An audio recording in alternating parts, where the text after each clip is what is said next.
கர்த்தருடைய நாமம் மகிமைப்படுவதாக. உங்கள் யாவருக்கும் ஆண்டவராகிய இயேசு கிறிஸ்துவின் நாமத்தினாலே என் அன்பின் வாழ்த்துக்களை சொல்லிக்கொள்ள ஆசைப்படுகிறேன்.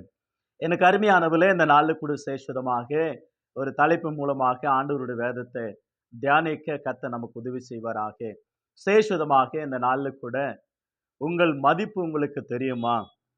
எவ்வளவு அருமையான ஒரு வார்த்தை. To you know your worth? இல்லைன்னா யுவர் வேல்வேஷன். நிறைய பேர் சொல்லுவாங்கல்ல, என்னுடைய வேல்வேஷன் அவங்களுக்கு தெரியாது விடுங்க, அதனுடைய பொருட்களை மதிப்பிட்டு அதனுடைய வேல்வேஷன் இவ்வளோ அப்படின்னு சொல்லுவார்கள். ஆகவே இந்த நாளுக்கு விசேஷமாக உங்கள் மதிப்பு உங்களுக்கு தெரியுமா? To you know your worth அல்லது யுவர் வேல்வேஷன்? உங்க மதிப்பு உங்களுக்கு தெரியுமா என்பது குறித்து நல்ல அருமையான ஒரு பாடம் வேதாகமத்திலிருந்து கற்றுக்கொள்ள கர்த்தர் நமக்கு உதவி செய்வாராக. எனக்கு அருமையானவர்களே, உலகத்தில் மதிப்புகளின் வகைகள், தனிப்பட்ட மதிப்புகள், சமூக மதிப்புகள், ஆன்மீக மதிப்புகள், உலக அளவிய மதிப்புகள், தார்மீக அல்லது நெறிமுறைகள் மதிப்புகள், அழகில் மதிப்புகள், ஜனநாயகம் விளிம்புகளின் மதிப்புகள், சுற்றுச்சூழல் மதிப்புகள், இப்படி பல வகை மதிப்புகளை குறித்து நாம் பொதுவாக நமக்கு நன்றாக தெரியும். நிறைய பேர் மனிதனுடைய வாழ்க்கையில் பேசும் பொழுது அவங்களுடைய வேல்வேஷன் உங்களுக்கு தெரியாதுன்னு சொல்லுவாங்க. அல்லது என்னுடைய வேல்வேஷன் என்னான்னு உனக்கு தெரியாது, போக போக தான் தெரியும் என்னுடைய வேல்வேஷன் என்னான்னு அப்படின்னு சொல்லுவாங்க. எனக்கு அருமையானவர்கள், உலகத்தில் இருக்கிற மனிதருடைய ஒவ்வொருவருடைய வாழ்க்கையில ஒரு மதிப்பு இருக்கு, ஒரு வேல்வேஷன் இருக்கு. எவ்வளோ வர்த்து, எவ்வளவு வார்த்தைகள், இவைகள் எல்லாம் விசேஷமாக காணப்படுகிறத பார்க்கிறோம். உங்கள் மதிப்பு உங்களுக்கு தெரியுமா? நிச்சயமாகவே நம்ம சிந்திக்க வேண்டியது மிக அவசியமா இருக்கிறது. எனக்கு அருமையானவர்களே, இந்த நாளில் கூட விசேஷமாக உலகத்தில் இருக்கிற 800 கோடிக்கு மேலாக இருக்கக்கூடிய மக்கள் மத்தியில அவர்கள் எல்லாருக்கும் அவர்களுடைய மதிப்பு தெரியுமா தெரியாதா? அல்லது மனிதர்கள் இந்த உலகத்தில் இருக்கிறவைகள் வெளியேற பெற்றது அல்லது என்னை விட மதிப்பு உயர்ந்தது என்று சொல்லக்கூடுமா? உலகத்தில் பாருங்க, தினந்தோறும் மனிதர்கள் பயன்படுத்துகிற பொருட்கள், வாங்குகிற பொருட்கள், அவர்கள் குடியிருக்கிற இடங்கள், ஊர்கள், அந்த பட்டணங்கள், கிராமங்கள், மரம் செடி கொடிகள், பழங்கள், கீரை வகைகள், காய்கறி வகைகள், ஃப்ரூட்ஸ் வகைகள், இவைகள் எல்லாமே ஒரு விலை. ஒவ்வொரு நாளும் அந்த ஒவ்வொரு பொருட்களை விலைவாசி ஏறுகிறது. அந்த விலைவாசி எப்படி என்பதை குறித்து மனிதர்களுக்கு தெரியும். சில நேரங்களில் அந்த பேப்பர்லாம் பார்க்கும் பொழுது ஆச்சரியப்படுவோம். ஒவ்வொரு நாளும் தங்கத்தினுடைய விலை ஏறுகிறது, மதிப்பு. ஒவ்வொரு நாளும் சில நேரங்களில் தங்கத்தினுடைய மதிப்பு குறைகிறது. நம்முடைய வேல்வேஷன் என்ன? எனக்கு அருமையானவர்களே, இந்த நாளில் கூட விசேஷமாக வேதத்திலிருந்து நல்ல ஒரு பாடத்தை கற்றுக்கொள்ள கர்த்தர் நமக்கு உதவி செய்வாராக. உலகத்தில் இருக்கிற மரம் செடி கொடிகளுடைய விலைகள் என்ன? இன்னைக்கு மரங்களை பார்க்கிறோம். இந்த தோட்டம் எவ்வளவு விலை, எவ்வளவு மதிப்பு? அந்த தோட்டத்தில் இருக்கிற மரங்கள் எவ்வளவு மதிப்பு? அந்த மரங்களில் சந்தன மரம் எவ்வளவு மதிப்பு? எவ்வளோ டேக்கு மரம், சந்தன மரம், இவ்வளவு ஒவ்வொரு மரங்களை குறித்து பார்க்கிறோம். அந்த மரங்களால் செய்யப்பட்ட டேபிள், மரங்களால் செய்யப்பட்ட டோர், மரங்களால் செய்யப்பட்ட அந்த விண்டோ அல்லது ஜன்னல், இவைகள் எல்லாம் அந்த டோர், அந்த மரத்தின் மூலமாக செய்யப்பட்ட பலவிதமான விலையேற பெற்ற வீடுகள், அழகான வீடுகள், அழகான டோர், அழகான டேபிள், அழகான சாறு, நம்ம உட்காரக்கூடிய நாற்காலி, இவைகள் எல்லாம் வித்தியாசமாக அந்த மரத்தின் பலைகளால் செயல்படும் பொழுது எவ்வளவு விலை. நாம் சொல்லுவோம், இந்த டோர் ஆனது ராஜாக்கள் நாட்கள் கட்டந்து, வெளிநாட்டுக்காரன் கட்டந்து, பிரிட்டிஷ்காரனுடைய காலத்தில் கட்டந்து, ஆகதான் இவ்வளோ ஸ்ட்ராங்கா இருக்கிறது, இவ்வளோ உயர்ந்து இருக்கிறது. இந்த டோரை யாராலும் இது திறக்கவும் முடியாது, மூடவும் முடியாது. அப்படியானால் என்ன செய்வீர்கள்? அவைகளெல்லாம் ஏனைகள் இழுக்கும். ஏனைகள் இழுத்து அது ஒன்றாக சேர்க்கும் பொழுது அந்த அந்த அருமையாக அந்த கோட்டையை மூடுவார்கள். அதை திறக்கும் பொழுது ஏனைகள் தான் இழுக்கும். அந்த அளவில் பேசுவார்கள். மரங்களால் செய்யப்பட்ட அந்த டோர்களை பெரிய பெரிய தாழ்பால்கள் போட்டு செயல்படுகிறது உண்டு. எனக்கு அருமையானவர்களே, அது விலை எவ்வளோ, மதிப்பு நிறைய சொல்லுவாங்க. அந்த நாட்டிலிருந்து வந்தது, இந்த நாட்டிலிருந்து வந்தது அப்படி என்று அற்புதமான வார்த்தைகளை சொல்லி புகழ்ச்சியா சொல்லுவார்கள். அற்புதமா சொல்லுவார்கள். இங்க பெங்களூர் பட்டணத்துல இந்த இன்ஃபன்ட் ஜீசஸ் சர்ச்சுன்னு ஒன்று இருக்கும். கோரமங்கலா பகுதியில், விவேக நகர் என்ற பகுதியில். அங்க அந்த இன்ஃபன்ட் ஜீசஸ் சர்ச்சுக்கு இருக்கக்கூடிய டோர் வித்தியாசமா இருக்கும். அந்த டோர் எங்கேருந்து வந்ததுன்னா இத்தாலி தேசத்திலிருந்து வந்தது. அந்த இத்தாலி தேசத்திலிருந்து தலைநகரம் ரோம் தலைநகரத்திலிருந்து இங்கே வந்திருக்கிறது. அநேகர் புகைப்படம் எடுப்பார்கள். அது வித்தியாசமாக நீங்களும் சொல்லுவீங்க, ஐயா சென்னையில், கேரளாவில், பெங்களூரில், கர்நாடகாவில், ஆந்திராவில், வட மாநிலங்களில் இப்படியே நாங்களும் பார்த்தோம் என்று சொல்லுவீங்க. சில நேரங்களில் சில கோயில்கள், கோட்டைகள், ஆலயங்கள் அற்புதமாக நீங்களே சொல்லுவீங்க, எங்கள் வீட்டு டோரு கூட அப்படி தான் இத்தாலியிலேருந்து வந்தது, அமெரிக்காவிலேருந்து வந்தது, பல நாடுகளில் சொல்லுவீர்கள். எனக்கு அருமையானவர்களே, இந்த நாளில் கூட விசேஷமாக மரத்தினுடைய மதிப்பு வேற, மரத்தினுடைய பெயர்களை சொன்ன அது மதிப்பு வேற. மரங்களிலிருந்து வருகிற அந்த கனிகள், பழங்கள், அதனுடைய மதிப்பு வேற. பழங்களுடைய மதிப்பு வேற, நிலங்களுடைய மதிப்பு வேற. சிட்டியில் ஒரு ரேட்டு, டவுனில் ஒரு ரேட்டு, வில்லேஜில் ஒரு ரேட்டு, வனாந்தரத்தில் ஒரு ரேட்டு. இப்படியாக அந்த சைட்டு வாங்குகிறவர்களும் விற்கிறவர்களும் அதுக்கு நிர்ணயிக்கிற கவர்மெண்ட்டினுடைய ரேட்டு ஒன்று என்றால், இவர்களே அதிகமாக பேசி விலை அதிகமாக உயர்த்தி பேசுகிற அதனுடைய வேல்யூவேஷன் உங்களுக்கு தெரியாதுங்க. இங்கே ஃபேக்ட்ரி வரும், ஹாஸ்பிட்டல் வரும், ஸ்கூல் வரும், இந்த இடத்துல கம்பெனிங்க வரும், சாஃப்ட்வேர் கம்பெனி வரும். ஆகவே ஒரு 10 வருஷத்துக்கு பிற்பாடு இது ரொம்ப இம்ப்ரூவ் ஆகிடும், ஆகினால வேல்யூவேஷன் அதிகமாக கூடிட்டு என்று சொல்லி நிலங்களுக்காக சைட்டு விற்கிறவங்கள அப்படியாக அந்த சைட்டினுடைய மதிப்பு அதிகமாக இருக்குன்னு சொல்லுவாங்க. அவனமாகவே கற்களால் கட்டப்படுகிற வீடுகளை பாருங்க, ஆலபிளாக் ஆனாலும் செங்கல் ஆனாலும் என்னமாக ஒவ்வொரு கற்களும் இருக்கல. இப்போ ஒயிட்லெஸ்ஸு கற்கள், ஒயிட்லெஸ் செங்கல், ஒயிட்லெஸ் ஆலபிளாக், இப்படி மதிப்பினுடைய அதனுடைய மதிப்பு ஐயா வாங்க முடியல. ஒரு கல் செங்கல் 10 ரூபா, 15 ரூபா, 20 ரூபான்னு விற்கிறாங்க. 1 ரூபா 50 காசெல்லாம் போய், 50 காசு 1 ரூபாலாம் போய், 75 காசெல்லாம் போய் செங்கல் இப்பொழுது 15, 25க்குள்ளே வந்து சேர்ந்தது. அதனுடைய மதிப்பு கூடுகிறது. அதை கட்டுகிற மனிதர்கள், வாங்குகிற மனிதர்கள், அதில் வசிக்கிற மனிதர்கள், அவங்களுடைய விலை எவ்வளோ, அதை தான் நம்ம பார்க்க போகிறோம் இந்த நாளில். ஆகையினால கற்களுடைய விலை அதிகமாக இருக்கும். எங்கள் வீடு டைல்ஸ் போட்ட வீடுங்க. எங்கள் வீடு மார்பல் கல், விலை உயர்ந்த கல், நல்ல அற்புதமாக அலங்காரமாக ஜொலிக்கிற அளவில் எங்கள் வீட்டில் மட்டும் இல்லாமல் அந்த வாலில் வெளியும் அப்படியாக எங்கள் வீட்டை சுற்றிலும் அவ்வளோ கற்கள் போட்டிருக்கோம் அப்படின்னு சொல்லுவாங்க.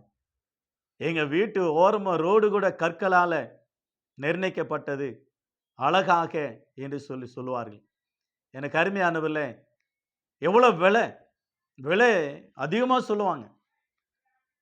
நாங்கள் மார்பல் கல் வாங்கியிருக்கோம், எவ்வளோ விலை தெரியுங்களா, அவ்வளோ அழகு தெரியுங்களா, எவ்வளோ கலர் தெரியுங்களா, எவ்வளோ விலை, அதை குறித்து அதிகமாக பேசுவார்கள். நிறைய பேர் அதிகமாக தங்கத்தை குறித்து சொல்லுவாங்க. கோல்டினுடைய விலை என்ன, வர வர ஒரு சவரம் 1 லட்சம் ஆயிடும் போல் தெரியுது. அந்த அளவில் விலை கூடிக்கொண்டே இருக்கிறது.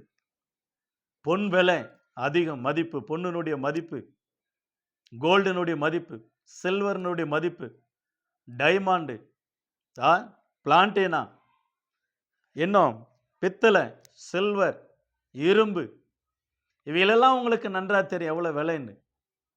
ஒவ்வொரு நாளும் அந்த விலைவாசி ஏறுகிறதும் இறங்குறதும் அதனுடைய மதிப்பு கூடுகிறதா இருக்கிறது.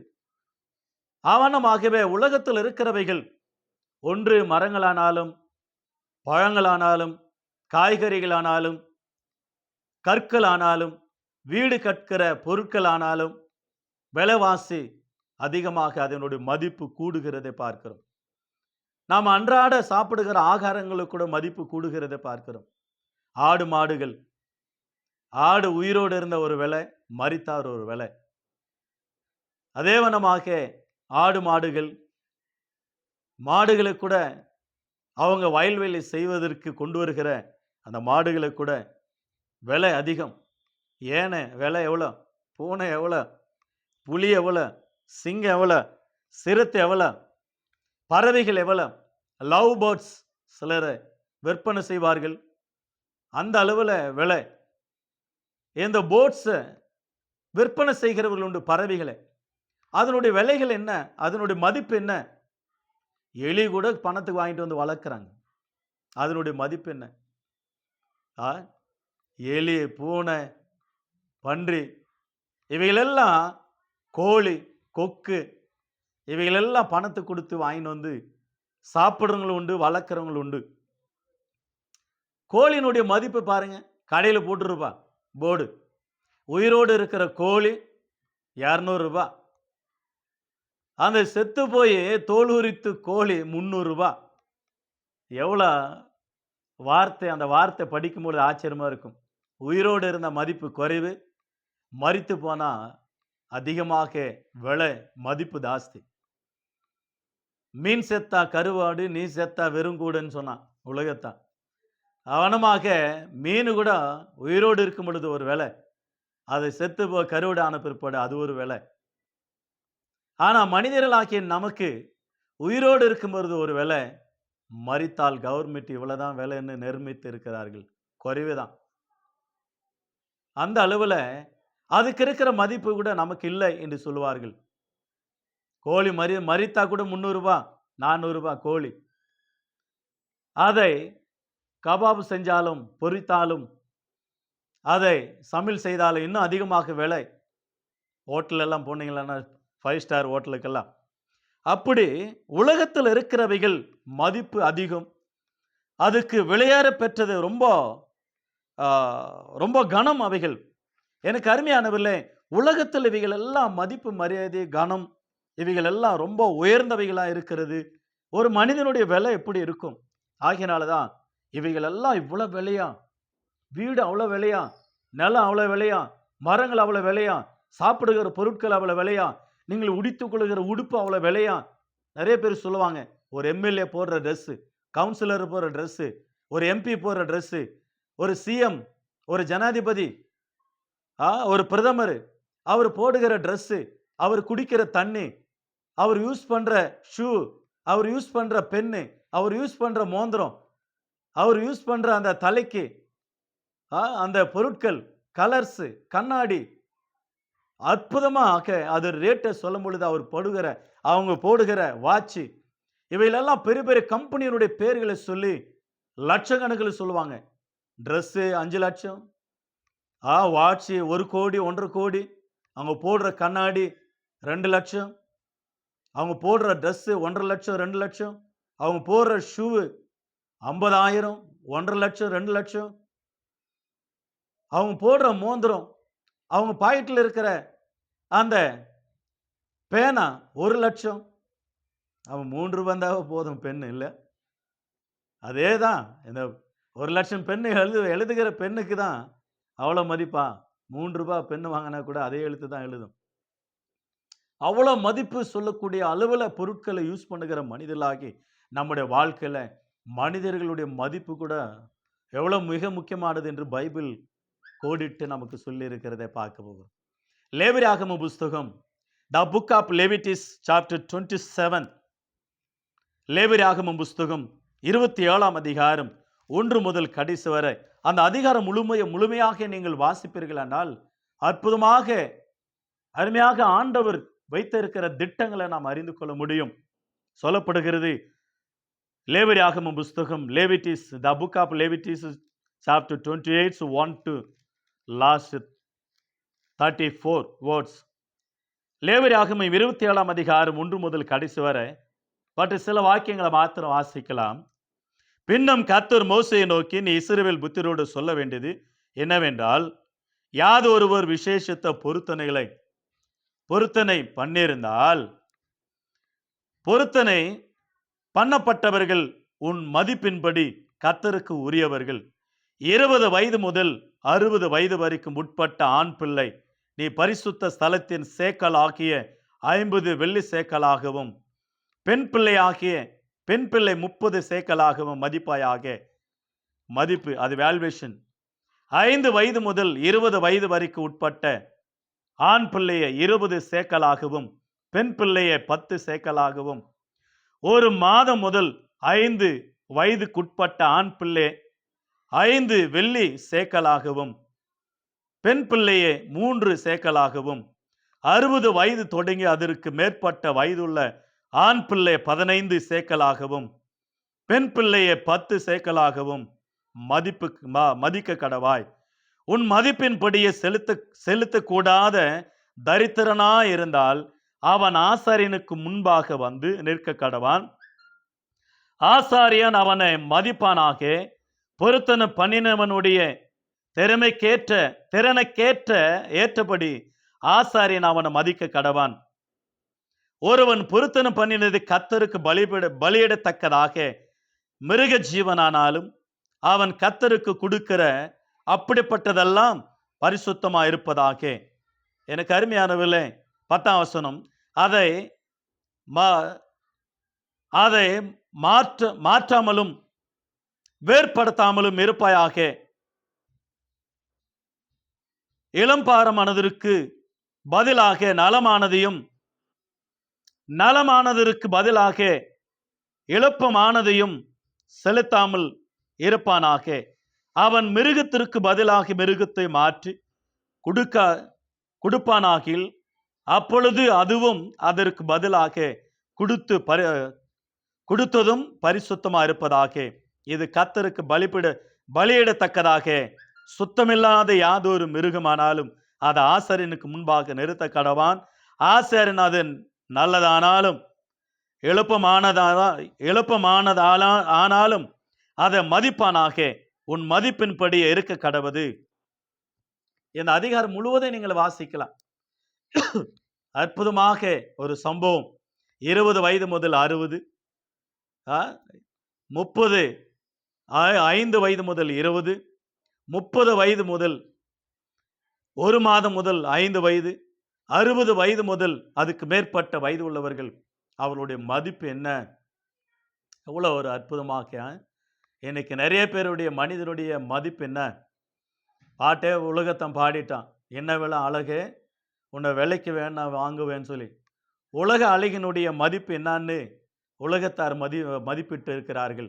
அவங்களுடைய ஒவ்வொரு உறுப்புகளையும் ஒரு மதிப்பு போட்டு இவ்வளோ கோடி என்று கோடிட்டு இருக்கிறார்கள். அதை சில பணக்காரர்கள் அந்த உலக அழகிகள் அவங்களுடைய பதவி காலம் முடிந்த பிற்பாடு அவர்களை விலை கொடுத்து வாங்கி கொண்டு போகிறத பார்க்கிறோம்.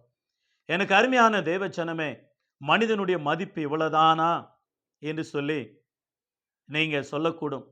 ஆனால் பைபிள் ஆண்டவர் அழகாக ஒரு மனிதனை எவ்வளோ மதிப்பிட்டு அவங்கள வயதுக்கு தகுந்த மாதிரியே மதிப்பிட்டு ஆண்டவர் உயர்ந்த இடத்துல வைத்திருக்கிறார். நம்முடைய மதிப்பு என்ன? நம்முடைய வேல்வேஷன் என்ன? நம்முடைய வேல்வேஷன் என்னுடைய வேல்வேஷன் உனக்கு தெரியுமான்னு சொல்லுவார்கள்.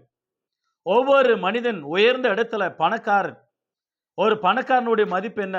ஆகினால தான் பெரிய பெரிய பணக்காரங்களை கடந்து போயிட்டு பெரிய பெரிய கும்பல்கள் கூட்டாளிகள் அவளை மறைத்து வைத்து எங்களுக்கு 500 கோடி கொடுங்க, நாங்கள் அவரை விடுவிக்கிறோம், 1000 கோடி கொடுங்க, 20 கோடி கொடுங்க, 10 கோடி கொடுங்க. அவருடைய மதிப்பு பாருங்க. அவர் திருடின்னு போயிட்டு, ஏன்னா அவர் பிஸ்னஸ் மேனாக இருப்பார், அரசியல்வாதியாக இருப்பார், பெரிய பணக்காரனாக இருப்பார். அவனுடைய மதிப்பு வித்தியாசமாக இருக்கும். எவ்வளோ அந்த மனிதனுடைய மதிப்பு பாருங்க. உயிர் போனால் ஒன்றும் இல்லை, யாரும் மதிக்க மாட்டாங்க. பொன நாத்த வருது எடுத்து போடுன்னு சொல்லுவாங்க. தேவனமாக ஒவ்வொரு மனிதனுக்கு மதிப்பு பாருங்க. நம்ம நாட்டில் அதிகாரிகளுக்கு பாதுகாப்பு பாருங்க, எவ்வளோ மதிப்பு தெரியுமா? ஒரு பிரதமரை பாதுகாப்பதற்கு எவ்வளோ லட்சக்கணக்கில் பணம் செலவாகிறது. ஒரு மாதத்துக்கு எத்தனை கோடி செலவாகிறது. அவருடைய மதிப்பு அது. ஒரு எம்எல்ஏவுக்கு, ஒரு எம்பிக்கு, ஒரு கவுன்சிலருக்கு, ஒரு பிசினஸ் மேனுக்கு, ஒரு பணக்காரனுக்கு. ஏழைகள் ஒன்றுமில்லை. யாரும் மதிக்க மாட்டான். சொல்லுவாங்கல்ல, நாய் கூட மதிக்காதடா என்ன, நாய் கூட மதிக்காதடா நம்மள. நம்ம சொந்தக்காரன் கூட பாருங்க, பணம் இருந்தா நம்ம 1008 வாட்டி ஃபோன் பண்ணுவான். 1008 வாட்டி நம்ம பார்ப்பான். உங்கள பார்க்காம இருக்க முடியலன்னு சொல்லுவான். நடிப்பான். நாடகமா நடிப்பான். நம்மளாண்ட இருக்கிற பணத்தினால. நம்முடைய வேல்யூவேஷன் அவனுக்கு ரொம்ப பெருசு. அதே நம்மகிட்ட பணம் இல்லைன்னா, சொந்தக்காரன் சொன்ன, யாரு அவங்க சொந்தக்காரங்க யாரு? அவங்களா? தெரியல எனக்கு அப்படின்னு சொல்லுவான். இல்லைன்னா வேற மாதிரி சொல்லுவான். அவங்க யாருங்க? தூரத்து சொந்தங்க அப்படின்னு சொல்லிட்டு போயிடுவான். திரும்பி கூட பார்க்க மாட்டான். உதவியும் செய்ய மாட்டான். ஒரு பெரிய பணக்கார இடத்துல அவங்களுடைய வீட்டுக்கு முன்னதாக விலை உயர்ந்த ஒரு கார், மிகவும் விலை உயர்ந்த ஒரு கார், பிஎம்டபிள்யூன்னு சொல்லுவீங்க, பிஎம்டபிள்யூ, அதை விட விலை உயர்ந்த கார் இருக்கு இல்லைங்களா? அந்த கார் அவங்க வீட்டாண்ட நிற்கிறது. அந்த இடத்துல 2, 3 நாய் ஓடி வருகிறது. ஓடி வந்து அந்த நாய் திடீர்னு நின்று அந்த கார் மேல யூரின் விடுகிறது. அந்த கார் மேல சுவிட்ச் பண்ணுகிறது நாய். அதை பார்த்து வேலைக்காரன் துரத்துறான். துரத்திட்டு இன்னொருத்தர் சொல்றாங்க, அந்த நாய் பாருங்க உங்க கார் மேல ஒண்ணுக்கு உட்கார்ந்துச்சு. அப்போ சொல்லுவாங்க இன்னொருத்தர், அதனுடைய மதிப்பு என்னான்னு தெரியாத அந்த நாய்க்கு. அந்த நாய்க்கு எவ்வளோ கோடி மதிப்புள்ள காருன்னு தெரியாது. அதே வண்ணமாக கர்த்தருடைய பிள்ளைகளாகிய நம்முடைய வாழ்க்கையில நம்முடைய வேல்யூவேஷன் என்னான்னு தெரியாது. சில பேருக்கு நம்முடைய மதிப்பு என்னான்னு தெரியாது. நம்மளை மதிக்க மாட்டாங்க. நம்மளை அசட்டை பண்ணுவாங்க. நம்ம அற்பமா எண்ணுவாங்க. நம்ம ஓர கண்ணுல பார்ப்பாங்க. நம்ம பார்த்தா ஒதுங்கி போவாங்க. ஆனா ஒரு நாள் ஆண்டவர் என்ன செய்வார் என்றால், ஆச்சரியப்படத்தக்கதாக அவங்களுக்கு முன்னதாக ஆண்டவர் நம்மை நிறுத்தி வைப்பார். அவங்களுக்கு முன்னதாக நம்ம உயர்த்தி வைப்பார். அவங்களுக்கு முன்னதாக நம்மளை பேச வைப்பார். அவங்களுக்கு முன்னதாக நம்ம அழகு பார்ப்பார். அவங்களுக்கு முன்னதாக நாம் உயர்ந்த இடத்துல இருக்கிற அளவுல தேவன் நமக்கு உதவி செய்வார். நீங்களும் இப்பொழுது சந்தோஷப்படுவீர்கள். ஆமாய்யா, எங்களும் அப்படிதான் ஒதுக்கி வைத்தார்கள். இன்னைக்கு உலகமே எங்களால் தான் ஆசீர்வதிக்கப்பட்டிருக்கு சொல்லுவீங்க. சமுதாயத்துல, வீட்டுல, சொந்தக்காரர்கள் மத்தியில, நண்பர்கள் மத்தியில, ஊழியர்கள் மத்தியில, சபையார் மத்தியில, சமுதாயத்தின் மத்தியில நீங்கள் ஒதுக்கப்பட்டவரா, தள்ளப்பட்டவரா, உங்களை மதிக்காத உலகமா? உங்களை மதிக்கிற உலகம் ஒன்று உண்டு. பரலோகம் உங்களை மதிக்கும். பரலோக தேவன் உங்களை மதிக்கும். பரலோக தேவன் உங்களுக்கு வேல்யூவேஷன் கொடுத்திருக்கிறார். உங்க மதிப்பு கொடுத்திருக்கிறார். உங்களுக்கு மரியாதை கொடுத்திருக்கிறார். வானத்தையும் பூமி உண்டாக்கின தேவன் நீங்கள் ஜெபித்தால், துதித்தால், ஆராதித்தால் அந்த வேல்யூவேஷன் அளவில்லாத தேவன் உங்களை நோக்கி வருகிறார் என்றால் நீங்கள் எவ்வளவு வேல்யூவேஷன் உள்ளவர்கள். விலையேற பெற்ற பொன் வெள்ளை பார்க்கிலும் அதிகமாக உடைய வார்த்தைகள், அந்த ஜீவனுள்ள வார்த்தை உன்னுடைய இருதயத்தில் இருக்கிறது. நீங்கள் விலையேற பெற்றவர்கள். நீங்கள் விலையேற பெற்றவர்கள். ஆண்டவர் உங்களை மதிப்பு அதிகமா சொல்ல. ஆகையினால்தான் ஆண்டவர் நம்ம பார்த்து கேட்கிறா, உங்க மதிப்பு உங்களுக்கு தெரியுமா? உங்களுக்குள்ள திறமைகள் இருக்கு தெரியுமா? உங்களுக்குள்ள நீங்கள் பெரிய பெரிய மனிதர்களாக மாறவில்லை. நாம பெரிய பெரிய கனம் பெற்ற மதிப்புள்ள மரியாதை உள்ள எத்தனையோ பேர் பிசினஸ் மேன், அறிவாளிகள், உலகத்துல புகழ்பெற்று விளங்கினவர்கள், நாம் அவர்கள் தான் மதிப்பு மரியாதை கொடுத்து ரொம்ப உயர்ந்த இடத்துல வைக்கிறோம். அவர்களுக்குள்ள இருக்கிற திறமைகள் கூட நமக்குள்ள இருக்கிறது. அவர்களுக்கு என்ன பெரிய மூளை இல்ல, எல்லாருக்கும் ஒரே மூளை தான். ஒருத்தர் சொன்னார், அருமையான அரசியல்வாதி, மூத்த தலைவர், உங்களுக்கு என்ன தங்கத்தாலையா மூளை செஞ்சு வச்சிருக்காங்க, எங்களுக்கெல்லாம் களிமண்ணுனால செஞ்சு வச்சிருக்கிறாரு. எல்லாருக்கும் ஒரே மூளை தானே. அவங்க யூஸ் பண்றாங்க. நாம செல்போன் யூஸ் பண்றோம். நம்முடைய செல்போன்ல மெமரி கார்டு எவ்வளவு இருக்கு? 16 GB, 5 GB, 8 GB, 20 GB, 26 GB. அந்த அந்த மெமரி ஜிபில நம்ம எவ்வளவு யூஸ் பண்றோம்? 1 ஜிபியா, 2 ஜிபியா, 3 ஜிபியா? நமக்கு ஆண்டவர் 6 ஜிபி, 6 அறிவு கொடுத்திருக்கிறார். அதுல 1 ஜிபி யூஸ் பண்றோமா, இல்ல கால்வாசி ஜிபி யூஸ் பண்றோமா, அல்ல 2 ஜிபி யூஸ் பண்றோமா? அவைகள் எல்லாம் மங்கி கிடக்கா. நாம யூஸ் பண்ணா இந்த உலகத்துல விலை உயர்ந்த மனிதனை விட இன்னும் மனிதனாக சிறந்து அவ்வளவு வேல்யூவேஷன் அதிகமாகிவிடும். நாம் அந்த குப்பம் கூழானையே சிந்தித்து நம்ம அந்த 6 அறிவே ஒரு அறிவு கூட நம்ம பயன்படுத்தாமல் மதிப்பு குறைவுள்ளவளா இருக்கும். நம்முடைய வேல்வேஷன் ரொம்ப பெருசுங்க. ஆகையினால தான் ஆண்டவராகிய தேவன் மத்தேயு எழுதின சுவிசேஷம் 6ஆம் அதிகாரம் 26ல வாசிக்கிறோம். ஆகாயத்து பட்சிகளை கவனித்து பாருங்கள், அவைகள் விதைக்கிறதும் இல்லை, அறுக்கிறதும் இல்லை, களஞ்சியத்தில் சேர்க்கிறதும் இல்லை, அவைகளை உங்களை பரமபிதா வெளிப்பூட்டுகிறார். அவைகளை பார்க்கலும் நீங்கள் விசேஷித்தவர்கள். த ஒண்டர்ஃபுல். ஆகாயத்து பட்சிகளை பார்க்கல நீங்கள் விசேஷித்தவர்களா இருக்கிறீர்கள். மத்தேயு 10ஆம் அதிகாரம் 31ஆம் வசனம். ஆதலால் பயப்படாதிருங்கள், அநேக அடைக்கலன் குருவிகளை பார்க்கலும் நீங்கள் விசேஷித்தவர்களா இருக்கிறீர்கள். இவ்வளவு அற்புதமாக்கல. ஆகாயத்து பட்சிகள் நீங்கள் விசேஷித்தவர்கள், அவைகளை பார்க்கலும். பழைய பாட்டு தீர்க்கதரிசிகளை பார்க்கல நீங்கள் விசேஷித்தவர்கள், தேவ தூதரை பார்க்கல நீங்கள் விசேஷித்தவர்கள். எபிரேயர் 1ஆம் அதிகாரத்தில் வாசிக்கிறோம். அவ்வளவு விசேஷித்தவர்கள். தேவ தூதர்களே நமக்கு பணிவிடை செய்கிறார்கள் என்றால் நாம் விசேஷித்தவர்களா? இந்த உலகத்துல நாம் கூலி தொழிலாளி.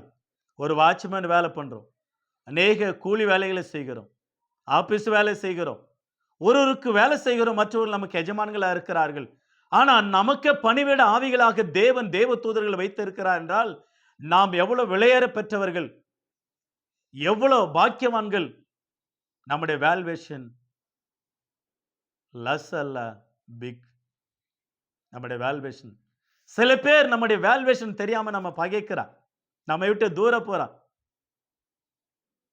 ஐ டோன்ட் கேர், கவலைப்பட வேண்டிய அவசியமே இல்லை, போட்டோம். நம்ம வேல்வேஷன் தெரியாதனால அவன் போறான். என்னைக்குனால ஒரு நாள் நம்முடைய வேல்வேஷனை குறித்து அவனுக்கு புரியும் என்பதை குறித்து நாம் மறந்து விடவே கூடாது. லூக்கா எழுதின சுவிசேஷம், லூக்கா எழுதின சுவிசேஷத்தில் கூட வாசிக்கிறோம் 12ஆம் அதிகாரம் 24ல நம்முடைய வேல்வேஷன் பெருசு. காகங்களை கவனித்து பாருங்கள், ஆகாயத்து பட்சிகளை கவனித்து பாருங்கள், அவைகளை காட்டிலும் நீங்கள் விசேஷித்த உங்களுடைய வேல்வேஷன் அதிகமாக இருக்கு என்று சொல்லி அற்புதமாக லூக்கா புஸ்தகத்தில் நாம் வாசிக்கிறோம். நாம் குருவிகளை பார்க்கலும் விசேஷித்தவர்கள், பழைய ஏற்பாட்டு பரிசுத்தவான்களை பார்க்கலும் விசேஷித்தவர்கள். நம்ம ஆண்டவர் நம்மை அந்த அளவில் நாம் விசேஷித்தவர்கள் என்று சொல்லுகிறார். எனக்கு அருமையானவர்களே, இந்த நாளில் கூட விசேஷமாக மனிதர்களாகிய நாம், ஒருத்தர் சொன்னாரு, ஒரு கிட்னி 1 கோடி 2 கோடி போதுங்க ஐயா. நிறைய பேர் மனிதர்களுக்கு சில நேரங்களில் அந்த நாட்களில் திருடுவார்கள். மனிதர்களுக்கு கிட்னியை திருடி கோடி கணக்கில் விற்பாங்க. ஆனா இன்னைக்கு மனிதர்கள் அப்படிதான் செய்யறாங்க. சில உறுப்புகளை திருடி அவன் மூளையத்தை, நம்முடைய ஒரு மனுஷனுடைய விலை எவ்வளோ, மூளை எவ்வளோ, முடி எவ்வளோ, கிட்னி எவ்வளோ, ரத்தம் எவ்வளோ, கண்கள் எவ்வளோ, அவன் லென்ஸ் எவ்வளோ, நரம்பு எவ்வளோ, அவனுடைய மூளை எவ்வளோ, அவனுடைய எலும்புகள் எவ்வளோ, அவன் சரீரத்தினுடைய சில உறுப்புகள் எவ்வளோ, விலை அதிகமாக, மதிப்பு அதிகம், ரொம்ப மதிப்பு அதிகம். ஆகையினால தான் சங்கீதக்காரன் அருமையாக சொன்னார் ஒரு வார்த்தை. சங்கீதங்களின் புஸ்தகம் 139ஆம் சங்கீதம், சங்கீதம் 139ஆம் சங்கீதம் வசனம் 13, 14, 15, 16 ஆகிய வசனங்களை வாசிக்கிறேன். சங்கீதங்களின் புஸ்தகம் சாம்ஸ் 139 verse 13. நீர் என் உள்ளிந்தரங்களை கை கொண்டு இருக்கிறீர், என் தாயின் கர்ப்பத்தில் என்னை காப்பாற்றினீர். நான் பிரமிக்கத்தக்கத அதிசயமா உண்டாக்கப்பட்டபடினாலே உம்மை நான் துதிப்பேன். உமது கிரிகள் அதிசயமானவைகள், அது என் ஆத்மாவுக்கு நன்றாய் தெரியும். நான் ஒளிப்பிடத்தில் உண்டாக்கப்பட்டும் பூமியின் தாழ்விடங்களே விசித்திர வினோதமா உருவாக்கப்பட்ட பொழுது என் எலும்புகள் உமக்கு மறைவா இருக்கவில்லை. என் கருவை உம்முடைய கண்கள் கண்டது. என் எலும்புகள் என் அவயவங்கள் ஒன்றாகிலும் இல்லாத போது அவைகள் அனைத்தும் அவைகள் உருவாக்கப்படும் நாட்களுக்கும் உமது புஸ்தகத்தில் எழுதியிருந்தது. அவ்வளவு அருமையான 13ல என் உள்ளிந்தரங்களை நீர் அறிந்திருக்கிறீர். ஆண்டவருக்கு தெரியும் நம்முடைய உள்ளுறுப்புகள், நம்முடைய இருதயம். ஒரு மனிதனுடைய இருதயத்தை எடுத்து அவனோட மனிதனுக்குள்ள வைப்பதற்கு ஆஸ்திரேலியாவில் இருக்கக்கூடிய கிட்னி என்றதான சிட்டியில அருமையாக டாக்டர்ஸ் பிரதர் 2 பேர் கண்டுபிடித்தார்கள். அவர்கள் தான் அந்த இருதயத்தை முதல் ஒரு மனிதனிடத்திலிருந்து எடுத்து ஒரு மனிதனுக்கு பொருத்தி இயங்க செய்தார்கள். அப்படிப்பட்டதான ஒரு அற்புதமான ஆண்டவர் நம்முடைய இருதயத்தை வைத்திருக்கிறார். எவ்வளோ லட்சக்கணக்கில் கோடிக்கணக்கில் கொடுத்தாலும் கிடைக்காது. அந்த இருதயத்துக்குள்ள அவ்வளோ அழகாக அந்த பிளட் பஞ்சிங் பண்ணும்படியாக இரத்த ஓட்டத்தை வைத்து டிரான்ஸ்ஃபார்ம் அதுக்குள்ளே வைத்து ஆண்டவர் வைத்து இயங்க செய்கிறார் நம்மை. எனக்கு அருமையான தேவச்சனமே, நம்முடைய வேல்வேஷன் எவ்வளோ, நம்முடைய மதிப்பு எவ்வளோ, நம்முடைய வேல்வேஷன் எவ்வளோ, பைபிள் சொல்லுகிறது ஆச்சரியப்படத்தக்கதான காரியங்கள். எனவே நம்முடைய மதிப்பு ஆண்டவருக்கு தெரியும், நம்முடைய மதிப்பு பிதாவாகி தேவனுக்கு தெரியும். அந்த ஆண்டவர் இந்த பூமிக்கு வந்தார், இயேசு கிறிஸ்துவானவர். அவர் இந்த பூமியில வந்து ரத்தம் சிந்தினாராம். அந்த ரத்தம் எப்படிப்பட்டதுன்னு பேதுரு சொல்றாரு. 1 பேதுரு புஸ்தகம் 1ஆம் அதிகாரம் 19ல, குற்றமில்லாத மாசற்ற ஆட்டுக்குட்டியாகிய கிறிஸ்துவின் விலையேற பெற்ற ரத்தத்தின் இடத்திற்கு வந்து சேர்ந்தீர்கள், வாங்கப்பட்டீர்கள். ஓ வண்டர்ஃபுல்! எவ்வளவு வர்த்து தெரியாது, எவ்வளவு வேல்வேஷன் தெரியாது. உலகத்தின் உண்டான முதற்கொண்டு உலகத்தின் பாவத்தை சுமந்த தீர்க்கிற தேவ ஆட்டுக்குட்டியாகிய இயேசு எல்லா பாவ சாபங்களும் மன்னிக்கிற அதிகாரம் பெற்ற ஆண்டவராகிய இயேசு கிறிஸ்துவின் ரத்தம் குற்றமற்றது, மாசற்றது, குறையில்லாதது, வெளியேற பெற்றது, பரிசுத்தம் உள்ளது, பரிந்து பேசுகிறது. இயேசுவின் ரத்தம், இயேசுவின் ரத்தம் அவ்வளோ விலை. உங்கள் ரத்தம் அவர் தான் நம்ம உண்டாக்கினது, அவருடைய ரத்தத்தினால் தான் நம்ம உருவாக்கினார். அந்த ஆண்டவர் நம்மை பார்த்து சொல்றாரு, உங்க மதிப்பு உங்களுக்கு தெரியுமா? Do you know your worth, your valuation? எவ்வளவு வேல்வேஷன்? நிறைய இந்த உலகத்தில் வேல்வேஷன் இவ்வளவு சொல்லுவாங்க. பொருளுக்கும், சாப்பிட்ற பொருளுக்கும், யூஸ் பண்ற பொருளுக்கும், தங்கியிருக்கிற வீடு வாசல்கள் வாகனங்களுக்கு. ஆனால் பட்டு அதை யூஸ் பண்ற நம்முடைய வாழ்க்கையில் நம்ம தான் வேல்வேஷன் உள்ளவர்கள், நம்ம தான் வேல்வேஷன் உள்ளவர்கள். ஆகவே பிதாவாகி தேவன் இந்த உலகத்தில் அத்தனையும் விட நாம தான் வேல்வேஷன், நம்ம தான் மதிப்பு அதிகமும். ஆண்டவர் நம்ம மதிக்கிறார். இந்த உலகத்தில் பணம் இருந்தால் தான் மனிதன் மதிப்பான். ஆனால் ஆண்டவர் நம்ம மதித்து நம்ம உயர்ந்த ஸ்தானத்தில் வைத்து அழக பார்க்கிறார். ஆகவே சங்கீதக்காரர் சொல்றார், நான் இரவும் பகலும் அவருடைய வேதத்தில் தியானமா இருப்பேன். எபேசியர் ஆசிரியர் சொல்றார், நம்ம உன்னதங்களில் உட்கார வைத்து இருக்கிறார். எபேசியர் 1ஆம் அதிகாரம் 3ஆம் வசனத்தில் 2ஆம் வசனத்திலும் உன்னதங்களில் உட்கார வைத்து இருக்கிறார். 2ஆம் அதிகாரம் 3ஆம் வசனம் 4ஆம் வசனத்தில் அவரோடு கூட இயேசு கிறிஸ்துவோடு கூட உட்கார வைத்து இருக்கிறார். கொலோசியர் 3ஆம் அதிகாரம் 1 முதல் 3 வரை வாசிக்கிறோம். மேலானவைகளையும் மேலானவைகளை தேடுங்கள், பூமியில் உள்ளவைகள் அல்ல, வெளியேற பெற்றது பரலோகம். அந்த தேவன் அந்த வெளியேற பெற்ற வெளியே இல்லாத அவருடைய ரத்தம், அவருடைய நாமம், அவருடைய வார்த்தை, அவருடைய ஜீவன் நமக்காக கொடுத்தார். அதை விட அதிகமாக பரலோகம், மதிப்பிட முடியாதது. அந்த தேசத்திற்காக நாம் ஆயத்தப்படுவோம். கர்த்தர் நமக்கு உதவி செய்வாராக. தேவன் தாம் அந்த வார்த்தையில் ஆசீர்வதிப்பாராக. கேட்ட உங்களை யாவருக்கும் இயேசு கிறிஸ்துவின் நாமத்தினாலே என் அன்பின் வாழ்த்துக்கள். ஜெபியுங்கள், கர்த்தர் பெரிய காரியம் செய்வாராக. God bless you all, God bless you. கர்த்தர் உங்களோடு கூட இருப்பாராக. கர்த்தர் சித்தமானால் இன்னொரு தலைப்பில் சந்திக்கலாம். God bless you all. Thank you.